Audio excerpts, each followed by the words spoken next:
আমাৰ দাবি ন্যায্য দাবি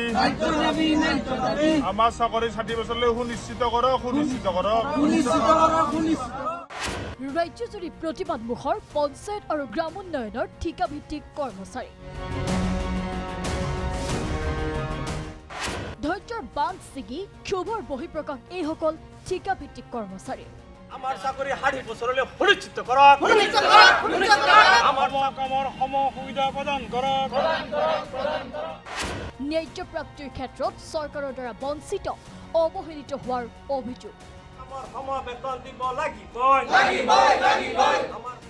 বছৰ বছৰ ধৰি প্ৰাপ্যৰ পৰা বঞ্চিত কৰ্মচাৰীয়ে ন্যূনতম দৰমহাৰেই পালন কৰি গৈছে কৰ্তব্য চৰকাৰে দীৰ্ঘদিনে অৱহেলা কৰি অহাৰ অভিযোগ এইসকল প্ৰতিবাদকাৰীৰ মহিলা উদ্যমিতা আঁচনিৰ পৰা আৰম্ভ কৰি পঞ্চায়তৰ সকলো স্তৰৰ কাম কৰিও সুফল নোপোৱাত ক্ষোভিত ঠিকাভিত্তিক কৰ্মচাৰীসকল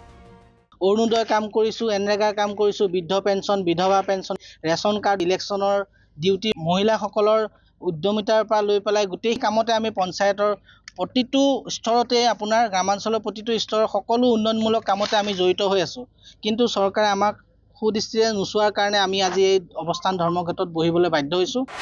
চৰকাৰৰ প্ৰতিশ্ৰুতি অনুসৰি সমস্যা সমাধানৰ দাবী প্ৰতিবাদকাৰীৰ 60 বছৰলৈ চাকৰি সুনিশ্চিত কৰা আমাৰ চাকৰি 60 বছৰলৈ সুনিশ্চিত কৰক এইচাৰ পলিচি লাগু কৰক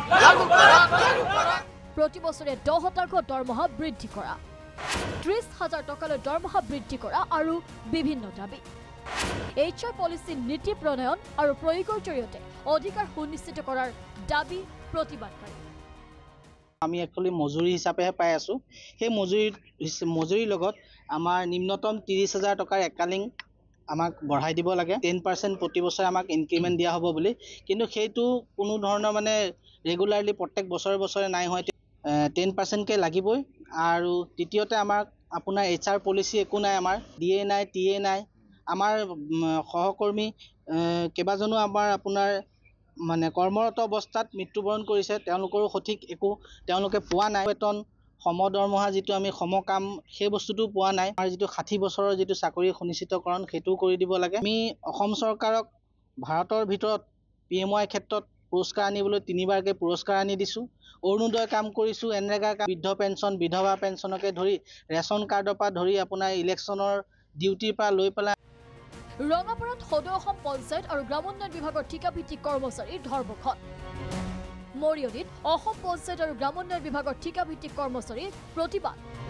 কৰ্মচাৰীসকলৰ সমস্যাসমূহ চৰকাৰে গুৰুত্ব প্ৰদান নকৰাৰ অভিযোগ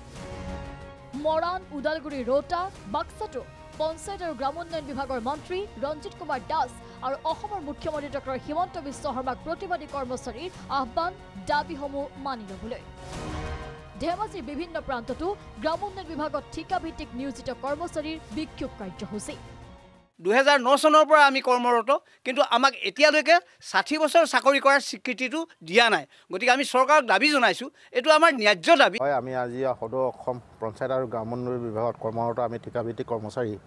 aggregate engineer GPC GRS account assistant আৰু আমাৰ কম্পিউটাৰ সহায়কসকলে আমি 3দিনীয়া কাৰ্যসূচীৰে আমি অৱস্থান ধৰ্মঘট কাৰ্যসূচী পালন কৰি ঠিকাভিত্তিক কৰ্মচাৰী 17 বছৰে ধৰি নিজৰ পৰিয়াল এটা চলাই আছে কিন্তু সেই পৰিয়ালৰ চলাবৰ কাৰণে সমবেতন আজিলৈকে পোৱা নাই আজিলৈকে 17 বছৰ ধৰি আমি কোনো বেতন